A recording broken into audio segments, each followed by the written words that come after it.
میں بڑی تقریر آپ کے سامنے نہیں کر پاؤں گا، ہمارا آگے کا سفر ہے۔ دو چند نصیحتیں، جس آستانے کے جوار میں آپ حضرات رہتے ہیں، اللہ نے آپ کو جس بزرگ کا پڑوس بنایا ہے، وہ ایک ایسا فنا فی اللہ ہے اور ایک ایسا عاشق صادق ہے جس نے حدیث رسول پر عمل کر کے دکھایا، موتو قبل ان تموتو۔ سبحان اللہ سبحان اللہ۔ جس میں رسول پاک صلی اللہ تعالیٰ علیہ وسلم کے اس فرمان کا مصداق ہوتا ہے۔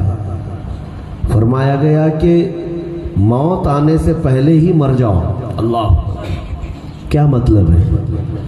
موت آنے سے پہلے ہی مر جاؤ۔ وہ وارث پاک نے کر کے دکھایا حدیث پاک کے عمل۔ کیا بات! آپ زندگی بھر احرام کی حالت میں رہے۔ احرام اور کفن دونوں ملتا جلتا کپڑا ہے۔ کیا بات ہے! سبحان اللہ سبحان اللہ۔ وہاں حرم پاک میں احرام پہنا جاتا ہے، وہ اللہ تعالیٰ کی بارگاہ میں عاجزی اختیار کرنی ہے۔ بندہ وہاں کوئی زیب و زینت کرنے نہیں جاتا۔ لیکن کفن جو پہنایا جاتا ہے مردے کو، وہ کس لیے پہنایا جاتا ہے؟ وارث پاک کی تعلیمات میں ہے کہ آپ سفر حج کے بعد، مسلسل آپ کے 3 سفر ہوئے ہیں، آخری سفر کے بعد آپ نے یہ طے کر لیا تھا کہ اب جو کپڑا پہنا ہوں وہی زندگی بھر رہے گا۔ ان کپڑوں کی ضرورت کیوں پیش آئی؟ آپ کا اپنا ایک وارثی سلسلہ ہے اور اس سلسلے سے وابستہ ہونے والوں کی بڑی ذمہ داری ہوتی ہے کہ وہ پہلے فقر و فاقہ کو سیکھیں۔ کیا بات ہے! سبحان اللہ۔ آپ نے یہ تعلیم میں بتایا کہ یہ کپڑا اس لیے فقیروں کو ہم پہناتے ہیں تاکہ وہ ایسے ہو جائیں دنیا میں جیسے مردہ کفن پہنتا ہے تو باقی کسی چیز کی اسے پرواہ نہیں ہوتی۔ جب ایک میت کو کفن پہنا دیا جاتا ہے تو اب اس کو آس پاس کے احوال کی کوئی فکر نہیں ہوتی، کون اس کا مال کھا رہا ہے، کون اس کا مال بیچ رہا ہے۔ کفن پہننے والے کو اس چیز کی پرواہ نہیں ہوتی۔ وارث پاک رحمۃ اللہ تعالیٰ علیہ کے ساتھ ایسا ہوا بھی اور زندگی پر تجرید کی زندگی گزاری۔ نہ گھر بنایا، نہ محل بنایا، نہ ہی بڑا خاندان بنایا۔ یہ فنا فی اللہ جن کو کہا جاتا ہے، اللہ تبارک و تعالیٰ کی محبت میں گم ہو جانا، اور انہی لوگوں کا وہ مقام ہے کہ رب تبارک و تعالیٰ کی بارگاہ میں ان کا مقام وہ ہوتا ہے۔ بخاری شریف کی حدیث ہے، رسول پاک صلی اللہ تعالیٰ علیہ وسلم ارشاد فرماتے ہیں، لو اقسموا علی اللہ لابرہ، اگر یہ اللہ کو کسی بات کی قسم دے دے تو اللہ اس قسم کو پوری کرتا ہے۔ سبحان اللہ سبحان اللہ۔ یہ ان کا مقام ہوتا ہے۔ کیوں؟ ہر شے کو انہوں نے رب تعالیٰ کے لیے چھوڑ دیا ہے۔ خواہشات کو چھوڑنا آسان بات نہیں ہے۔ ہر انسان کی اپنی خواہشات ہوتی ہیں، اچھا کھانا، اچھا پہننا، اچھا سونا، اچھے گھر میں رہنا، اچھی بیوی، اچھے بچے، یہ کسی خواہش نہیں ہوتی۔ ان تمام چیزوں سے ترک اور زہد کی زندگی اختیار کرنا معمولی بات نہیں ہے۔ اسی لیے وہ یہ مقام جو پاتے ہیں اولیاء کاملین، ہر چیز، ہر خواہش کو قتل کرنے کے بعد۔ میں آپ کو بتاؤں، سیدنا ابراہیم علیہ الصلوۃ والتسلیم نے اللہ کی بارگاہ میں ایک بار عریضہ پیش کیا تھا، رب ارنی کیف تحیی الموتى، مولا تو مجھے دکھا کہ مردوں کو تو زندہ کیسے کرتا ہے۔ قال اولم تؤمن، رب تعالیٰ نے فرمایا اے ابراہیم کیا تجھے یقین نہیں ہے کہ میں مردوں کو زندہ کرتا ہوں؟ قال بلا ولکن لیطمئن قلبی، مولا کیوں نہیں، یقین تو ہے لیکن میں اپنے دل کو اطمینان دینا چاہتا ہوں۔ سبحان اللہ۔ دل کے اطمینان کے لیے میں دیکھنا چاہتا ہوں کہ رب تبارک و تعالیٰ تو کیسے مردوں کو زندہ کرتا ہے، توجہ چاہتا ہوں۔ قال فخذ أربعة من الطير فصرهن إليك ثم اجعل على كل جبل منهن جزءا ثم ادعهن يأتينك سعيا۔ رب تعالیٰ فرماتا ہے ایک کام کرو، 4 پرندے لے لو، چاروں کو ذبح کرو، ان کے منہ اپنے پاس رکھ لو ان کے دھڑ کا جو گوشت ہے اسے قیمہ بنا کر سب کو ملا لو، چاروں پرندوں کے گوشت کو قیمہ بنا لو، پھر اس میں سے 4 حصے کر کے الگ الگ پہاڑوں پر رکھاؤ، 4 پہاڑوں پر گوشت رکھ کر کے آؤ، ثم ادعوہن، پھر ان کا نام لے کر انہیں پکارو۔ واقعہ کیا ہوا؟ اللہ تعالیٰ نے یہ فرمایا تو آپ نے 4 پرندے لیے، اس میں سے ایک کوا تھا، ایک مرغا تھا، ایک کبوتر اور ایک مور۔ پرندوں کے نام یاد رکھ لیں، کوا ہے، مرغا ہے، کبوتر ہے اور مور ہے۔ یہ 4 پرندے ابراہیم علیہ السلام نے لیے اور انہیں ذبح کیا، اور باقی کے ان کے گوشت کا قیمہ بنایا، سب کا مکس کر لیا، پھر 4 حصے کر کے 4 پہاڑوں پر رکھائے، پھر ان کے نام لے کر انہیں پکارا، اے مور، اے کبوتر، اے کوے، اے مرغے، آجا اللہ کے حکم سے۔ وہ گوشت کا قیمہ ہوا میں اڑتا چلا گیا اور اپنا اپنا جسم بننے لگ گیا، پھر وہ دھڑ آ کر اپنے اپنے منہ سے جڑ گیا اور پرندہ پھر سے سلامت ہو گیا۔ سبحان اللہ، سبحان اللہ۔ پورا جیسا تھا پرندہ ویسے ہی پورا زندہ سلامت ہو گیا۔ یہ اللہ تبارک و تعالیٰ نے اپنی قدرت کاملہ کا مشاہدہ کروایا، کس کو؟ ابراہیم علیہ السلام کو۔ سیدنا ابراہیم علیہ السلام نے یہ 4 مردے زندہ ہوتے ہوئے دیکھا، گوشت کا قیمہ بن کر مکس بھی ہو جائے، مولا ان کو زندہ کرنے پر قادر ہے۔ اب بات آتی ہے سبع سنابل شریف میں، صوفیہ اکرام کی نظر کچھ اور ہی کہتی ہے۔ یہ تو ہے، یہ قرآن پاک میں موجود ہے واقعہ، لیکن جب صوفیہ دیکھتے ہیں ان واقعات کو اور تفسیر کرتے ہیں تو حضرت میر عبد الواحد بلگرامی رحمت اللہ تعالی علیہ فرماتے ہیں 4 پرندے جو لینے کا حکم ہوا تھا ابراہیم علیہ السلام کو، اور پھر ان کو دیکھنے کی خواہش کیا تھی؟ مرے ہوئے کو زندہ دیکھنا ہے، مرے ہوئے کو زندہ دیکھنا ہے، یہ قدرت کے عجائبات کو دیکھنا ہے۔ ہر ایک آنکھ نہیں دیکھ سکتی، ہر ایک آنکھ اللہ کی قدرت کے عجائبات نہیں دیکھ سکے گی، تو ابراہیم علیہ السلام سے یہ پروسیس کیوں کرایا گیا؟ یہ 4 ہی پرندے کیوں لیے؟ اور بھی بہت سارے پرندے ہیں، یا دوسرے جانور کٹوا دیے جاتے۔ میر عبد الواحد بلگرامی فرماتے ہیں بات در حقیقت یہ ہے، ان 4 پرندوں کی 4 خصوصیات ہیں، 4 پرندوں کی 4 الگ الگ خصوصیات ہیں۔ کیا ہے؟ کوا جو ہے لالچ میں مشہور ہے، بڑا لالچی ہوتا ہے، جتنی بھی چیزیں اسے مل جائیں اس کا پیٹ بھرتا نہیں، کوا لالچی بہت ہے۔ مرغا شہوت پسند ہے، شہوت بہت زیادہ ہے، یعنی مرغیوں کے ساتھ اس کی شہوت بہت زیادہ ہوتی ہے، پرندوں میں وہ شہوت پسند ہے۔ کبوتر تیسرا، یہ بہت جلدی دوستی کرتا ہے، بہت جلدی مانوس ہوتا ہے اور دوستی کرنے کی عادت بہت زیادہ ہے۔ چوتھا مور، اس کو اپنے حسن دکھانے کی عادت بہت زیادہ ہے، مور کو کیا ہے؟ حسن کی نمائش کرنے کی عادت بہت زیادہ ہے۔ ان سب پرندوں کی اپنی اپنی خصوصیات ہیں۔ کوے کی لالچ ہے، مرغے کی شہوت ہے، کبوتر کی دوستی کرنے کی عادت ہے، اور مور کی حسن کی نمائش کی عادت ہے۔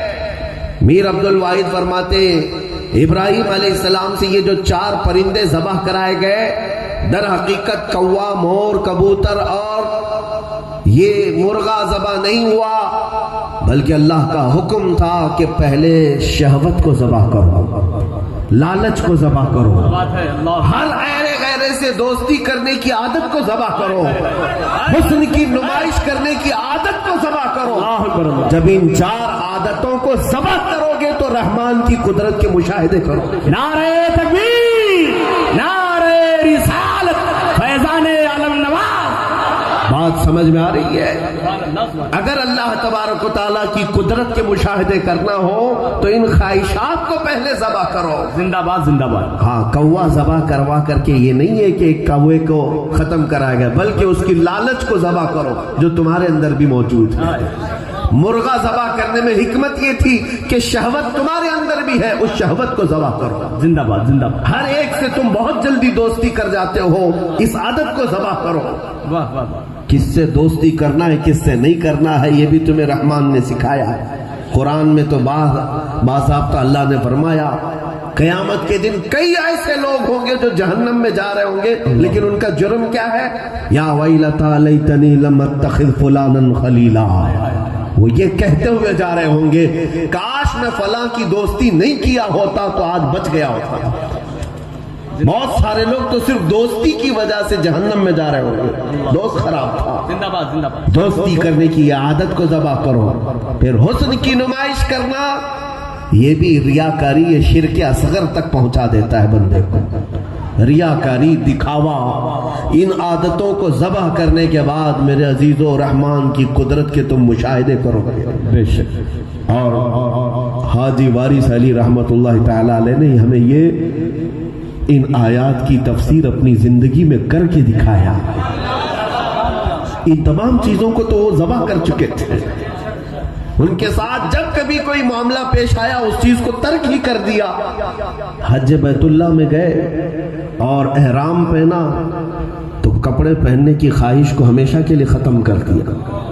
واپس آئے، کربلا معلی میں گئے تھے حسین اعظم کی زیارت کے لیے، اور وہاں پہنچنے کے بعد جب شہید کربلا کے روزے پر جو رقت طاری ہوئی کہ میرا آقا، میرا مولا، میرا جد، میرا باپ، یہ آپ آل رسول ہیں، جب حسین اعظم کو کربلا کی دھرتی پر سوئے دیکھا اور پھر رونے لگے کہ یہی وہ مٹی ہے جہاں حسین اعظم اس مٹی میں ننگی پیٹھ آرام کرتے رہے جب آپ کو شہید کیا گیا۔ آپ نے اس دن عہد کر لیا کہ یہاں سے اگر وطن لوٹوں گا زندگی بھر نہ کبھی تخت پر سوؤں گا نہ پلنگ پر سوؤں گا۔ پوری زندگی ترک کر دیا۔ اللہ تاریخ پڑھ کر کے دیکھے، نہ تخت پر سویا نہ ہی پلنگ استعمال کیا، زمین پر سوتے رہے۔ خواہشات کو ترک کرنے کی عادت معمولی نہیں ہے۔ اجمیر معلیٰ میں حاضری ہوئی، اب جب بارگاہ غریب نواز میں جا رہے تھے تو کسی فقیر نے اتنا کہا چپل باہر رکھ کر کے آؤ، چپل باہر رکھ کر کے آؤ۔ جو باہر رکھے تو زندگی بھر کبھی چپل نہیں پہنا، اس کی نوبت ہی نہ آئے کہ کوئی مجھے کہے کہ چپل اتارو۔ گیا اولیاء کاملین جو ہوتے ہیں یہ فنا فی اللہ کا درجہ ہوتا ہے۔ سبحان اللہ، ہر چیز کس کے لیے چھوڑا؟ کس کے لیے چھوڑا؟ وہ صرف اپنے رحمان کے لیے۔ آج پوری خلق ان کی طرف جھکی جا رہی ہے، آج پوری دنیا امڑتی ہوئی ان کے قدموں میں آ رہی ہے، جنہوں نے زندگی بھر دنیا کو دور کیا۔ اسی لیے میں کہتا ہوں میرے عزیزو، یہ دنیا پرچھائیوں کی طرح ہے۔ تمہاری پرچھائیاں، دھوپ میں کھڑے رہو، اپنی پرچھائی کو پکڑنے کے لیے جاؤ، جتنا تم پکڑو گے پرچھائیاں آگے بڑھتی چلی جائیں گی۔ کیا بات ہے، تم نہیں پکڑ پاؤ گے۔ اسے چھوڑ دو اور آگے چلتے جاؤ، پرچھائیاں تمہارے پیچھے چلتی رہتی۔ بے شک دنیا کی مثال یہ ہے، اس کو جتنا طلب کرنے کی کوشش کرو گے دنیا تم سے بھاگتی ہے، اور جو انہیں ٹھکرا دیتا ہے اس کے قدموں میں بیٹھی رہتی ہے۔ کیا بات ہے، واہ واہ واہ، ان اولیاء کاملین نے ثابت کر دکھایا ہے۔ میں تقریر تو نہیں کرنے آیا تھا، بس وارث پاک کی بارگاہ میں خراج عقیدت پیش کرنے آیا تھا کہ یہاں آنے کے بعد ہونا یہ چاہیے کہ تمہارے نفس کی جو خواہشات ہیں اسے ختم کرنے کی دعا کر کے جاؤ، کہ نفس امارہ یہ بہت ہی سخت ترین چیز ہے۔ آپ کو اندازہ ہے کہ شیطان پر سارے بلیم ڈالتے ہیں، کس نے کروائے ہیں سب کام؟ شیطان کروایا۔ جھوٹ بول رہے ہیں، شیطان کروا دیتا ہے۔ زنا تک شیطان کروا دے رہا ہے، چوری بھی شیطان کروا رہا ہے، سارے کام تو شیطان کے ذریعے سے ہو رہے ہیں۔ لیکن رمضان میں بھی تو بہت سارے گناہ کرتے ہیں، رمضان میں تو شیطان قید ہو جاتا ہے، تب کون کرا رہا ہے؟ شیطان تو قید رہتا ہے، نمازیں چھوڑ رہے ہو رمضان میں بھی، جھوٹ بول رہے ہو رمضان میں بھی، بہت سارے جو خرافات ہیں وہ کون کروا رہا ہے؟ وہ میں آپ کو بتاتا ہوں۔ تاریخ ہے کہ شیطان تو پہلے آدم علیہ السلام کی عبادت کے سجدہ کرنے سے انکار کیا تھا نا، اس سے پہلے تو وہ فرشتوں کا استاد تھا، اللہ کی عبادت کرتا تھا۔ میں آپ سے ایک سوال کرتا ہوں، ہمیں ہر برے کام کے لیے شیطان بہکاتا ہے نا؟ ہر برا کام شیطان کرواتا ہے۔ جب اللہ نے حکم دیا سارے فرشتوں کو کہ آدم کو سجدہ کرو، ابلیس یہ شیطان سجدہ نہیں کیا، تو مجھے بتاؤ اس کو کس نے بہکایا تھا؟ کیا بات؟ یہ تو شیطان بعد میں ہوا نا، شیطان تو بعد میں ہوا، تو اس شیطان کو کس نے بہکایا؟ سجدہ کرنے سے کس نے روکا؟ اس سے پہلے تو کوئی شیطان نہیں تھا، کون بہکایا اور کون روکا؟ تفسیر میں صوفیہ فرماتے ہیں جو نفس امارہ ہر انسان کے ساتھ ہوتا ہے، اس کے ساتھ بھی نفس تھا، اس نفس نے اسے بہکایا۔ پتہ یہ چلا کہ جو شیطان کو بھی گمراہ کر دے، ابلیس کو بھی گمراہ کر دے، وہ نفس امارہ ہوتا ہے۔ وہ سب کے پاس ہے، ہمارے پاس بھی، آپ کے پاس بھی ہے۔ نفس انسان کو کافر بھی بنا دیتا ہے، مشرک بھی بنا دیتا ہے۔ نفس، یہ ہوائے نفس جو ہے، خواہشات نفسانیہ انسان کو جانور سے بھی زیادہ بدتر بناتی ہے۔ کل کی ایک نیوز میں پڑھ رہا تھا، پاکستان کا ایک نوجوان اپنی بیٹی کو 5 گولیاں مار کر ختم کر دیا۔ شادی ہوئے 1 سال 2 سال ہوئے، جوان لڑکا ہے، اور گھر میں بیٹی پیدا ہوئی، 3 دن کی یا 4 دن کی بیٹی کو لے کر کے عورت آئی تو اس نے اپنی بیٹی کو لے کر پھینک دیا اور کہا کہ مجھے تو بیٹا چاہیے تھا، یہ تو کیسے لے آئی؟ بہرحال جہاں تک ہو، یہ نیوز کتنی سچی ہے کتنی غلط ہے، لیکن مجھے بتانا یہ ہے کہ انسان جب خواہشات اور نفس کا پجاری بنتا ہے تو وہ حیوان سے بھی زیادہ گر جاتا ہے۔ کیا بات ہے، کیا بات ہے۔ مجھے بتاؤ، وہ مکہ کے لوگ جو اپنی بیٹیوں کا گردن مروڑ کر کے مار دیتے تھے، جانوروں میں کوئی اپنے بچوں کو مارتا ہے؟ یہ نفس ہی تو ہے ان سے سب کرواتا تھا۔ آج تم بہت سارے نوجوانوں کو دیکھیں گے غلاظت کے ڈھیر پر بیٹھے ہوئے ہیں، سڑی ہوئی شراب پی رہے ہیں۔ انسان کو یہ زیب دیتا ہے کہ وہ شراب پیے، وہ بھی سڑی ہوئی چیزیں جس سے عقل زائل ہو جاتی ہے، ختم ہو جاتی ہے، وہ کیوں استعمال کر رہا؟ یہ صرف نفس ہے اس کا۔ نفس انسان کو ہر چیز کروا دیتا ہے۔ خواہشات، ہمارے مہاراشٹر کے ایک علاقے میں آج سے کافی سال پہلے کی اخبار میں بھی یہ بات چھپی تھی، 2-4 عورتیں کسی شمشان گھاٹ میں یا قبرستان میں ایک گڑھا کھود کر کے اس میں ننگی کھڑی ہیں، سفلی علم حاصل کرنے کے لیے۔ خواہشات کہ کچھ اس کے ذریعے سے مرتبے حاصل ہوں گے، مقامات حاصل ہوں گے، مال آئے گا۔ جس صاحب نے ان کو پکڑا اور لے آیا، اتنا ہی نہیں کہ وہ ایک گڑھے میں ننگی کھڑی تھی، انسانی پخانہ بھی کھا رہی تھی کہ طاقت زیادہ بڑھ جائے گی۔ ہائے افسوس، انسان جب گرتا ہے تو بہت بری طرح گرتا ہے۔ اسی لیے میرے عزیزوں، ان اولیاء کے قدموں میں آؤ، تمہیں پتہ چلے گا یہ پوری دنیا جھوٹی ہے، جس کو اعلیٰ حضرت نے فرمایا تھا شہد دکھائے زہر پلائے۔ واہ واہ واہ واہ۔ شہد دکھائے زہر پلائے، قاتل ڈائن شوہر کش، اس مردار پہ کیا للچانا، دنیا دیکھی بھالی۔ اللہ، سونا جنگل رات اندھیری چھائی بدلی کالی ہے، سونے والوں جاگتے رہیو چوروں کی رکھوالی ہے۔ آنکھ سے کاجل صاف چرا لے یا وہ چور بلا کے ہے، تیری گٹھری تاکی ہے اور تو نے نیند نکالی ہے۔ یہ نصیحت ہی تو کیا تھا بریلی کے امام نے۔ اے نوجوانوں، اے امت کے غیور مسلمانوں، میں آپ سے یہی کہنا چاہوں گا، ان اولیاء کے آستانوں پر آنا صرف اس لیے نہیں کہ چادر گاگر چڑھاؤ اور مٹھائی کھا کر چلے جاؤ۔ ان کی تعلیمات سے اگر تم نے فائدہ حاصل نہیں کیا تو پھر آستانے کا فیض بھی نہیں اٹھا پائے۔ آستانے کا فیض یہ ہے کہ ان کے قدموں میں بیٹھنے کے بعد تمہیں بھی یہ دنیا کی لذتیں پھیکی لگنے لگ جائیں، تمہیں خواہشات سب پھیکی لگنے لگ جائیں۔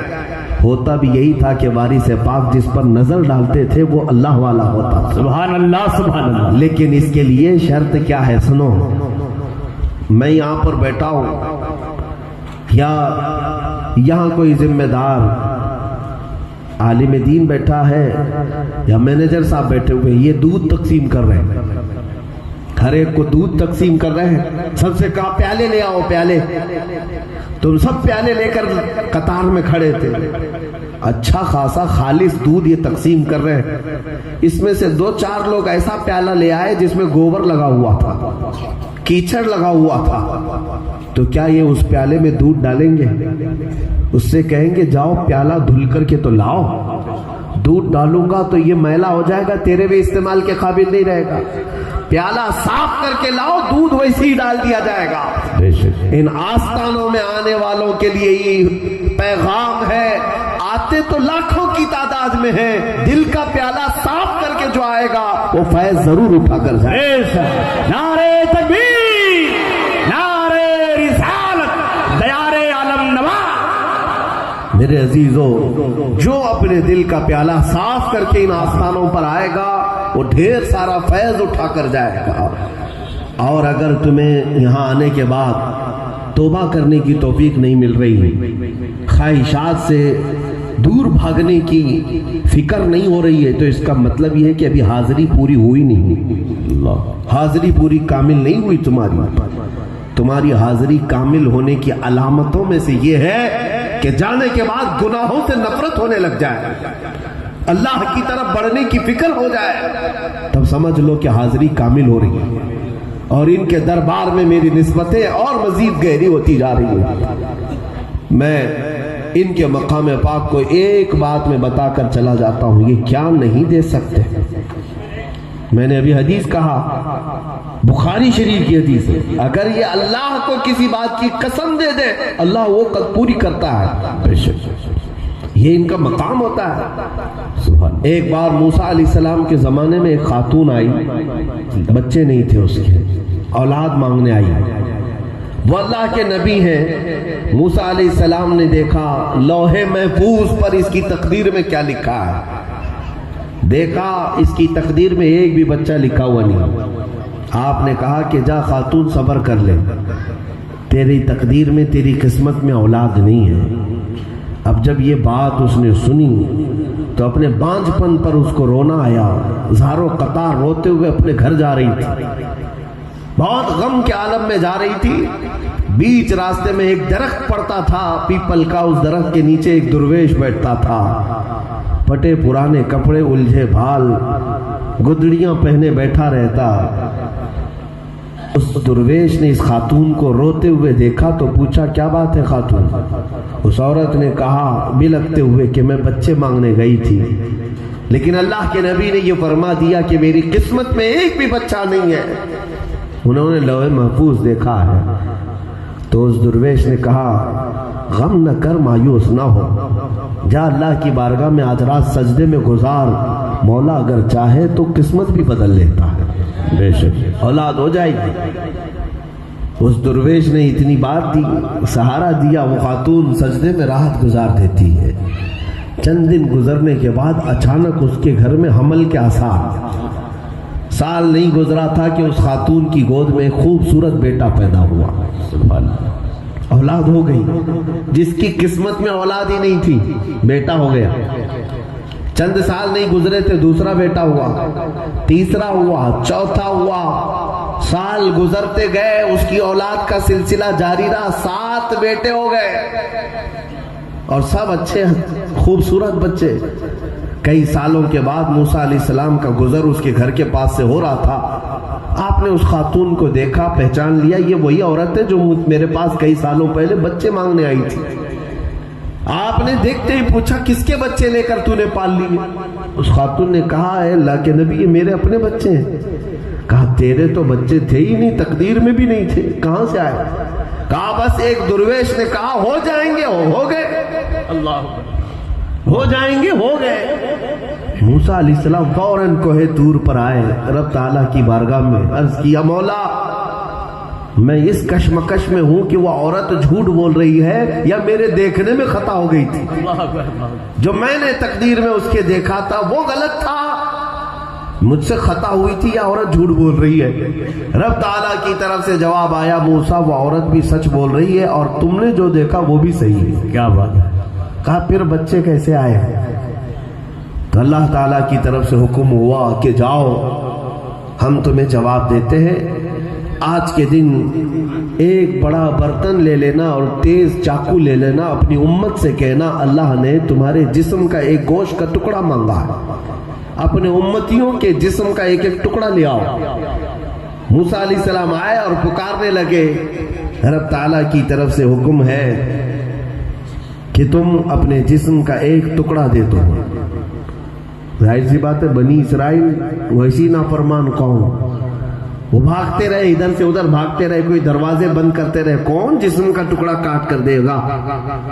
شام ہوتی گئی، موسیٰ علیہ السلام گزرتے ہوئے اس درویش کے پاس آئے اور اس نے آواز سنتے ہی پوچھا، اے اللہ کے نبی کیا رب نے حکم دیا ہے؟ کہا ہاں رب نے حکم دیا ہے۔ برتن ہاتھ میں لے لیا اور چاقو بھی لے لیا، اور اس کے بعد اسی درویش نے، اسی فقیر نے اپنے ہاتھ سے، اپنے پیر سے، اپنی پنڈلیوں سے، اپنے پیٹ سے، اپنے چہرے سے گوشت کاٹنا شروع کیا۔ اللہ، ٹکڑے ٹکڑے ٹکڑے کاٹ کاٹ کر برتن میں رکھنے لگا۔ پورا جسم چھلنی چھلنی ہے، خون سے لت پت ہے۔ نبی اللہ موسیٰ علیہ السلام نے کہا، اے نادان، میں نے تو ایک ٹکڑے کے بارے میں کہا ہے، اللہ کو ایک ٹکڑا چاہیے۔ تو اس فقیر نے کہا، اے اللہ کے نبی، آپ نے یہ تو نہیں بتایا کہاں کا چاہیے، اس لیے ہم نے ہر ٹکڑا دے دیا، رب کو کوئی تو پسند آ جائے۔ اللہ تعالیٰ کی بارگاہ میں وہ یہ برتن اور چاقو لے کر کھڑے تھے، تب رب تعالیٰ کی طرف سے ارشاد ہوا، اے موسیٰ، جو میری محبت میں اپنے جسم کے ٹکڑے ٹکڑے کر سکتا ہو، اس کی ایک بات پر میں کسی بانجھ کو ساتھ بیٹے کیوں نہیں دیتا؟ نعرے تکبیر! تقدیر کیوں نہیں بدل سکتا؟ یہ وہ مقام ہے جو اپنے آپ کو اللہ کی یاد میں فنا کر چکے ہوں، پھر جب وہ رب کی بارگاہ میں کسی بات کی طلب کرتے ہیں تو مولا لوح محفوظ میں لکھی ہوئی تقدیر معلق ہو یا شبہ مبرم ہو سے بدل دیا کرتا ہے۔ عزیزان گرامی، ان اولیاء کے آستانوں کے جوار میں اللہ نے آپ کو رکھا ہے۔ یہ کیا خوش قسمتی ہے دیوا شریف والوں کی کہ اگر آپ حاجی باری سے پاک کے پاس جائیں اور پھر مرادیں نہ پائیں تو اپنی قسمت پر روئیں، اللہ اپنی حاضری کے بارے میں سوچیں۔ یقیناً یا اولیاء کاملین اگر دست اٹھائیں اللہ کی بارگاہ میں، مولا انہیں محروم نہیں فرماتا، کیونکہ زندگی بھر اپنی خواہشات کو ترک کرنے والا، ہر چیز کو ختم کر دینے والا، یاد الہی میں، عشق الہی میں فنا کر دینے والا، اس کا مقام جانتے ہو۔ اللہ کے نبی صلی اللہ تعالی علیہ وسلم نے بھی فرمایا ہے بخاری شریف کی حدیث میں کہ اگر وہ اللہ کو کسی بات کی قسم دے دے، اللہ ان کی قسم کو پوری کرتا ہے۔ بہرحال میں آج اتنی ہی بارگاہ میں خراج عقیدت پیش کرنے کے لیے آیا تھا، اور ایک میسج یہ دے کر کے جاؤں گا۔ دیوا شریف کے رہنے والوں، ہمارا ایک قافلہ نکلا ہوا ہے، میرے ساتھ تقریباً 50 کے قریب لوگ ہیں۔ ہم اجمیر معلیٰ سے دلی، سرہند، پانی پت، کلیر شریف اور بریلی سے ہوتے ہوئے یہاں تک پہنچے ہیں۔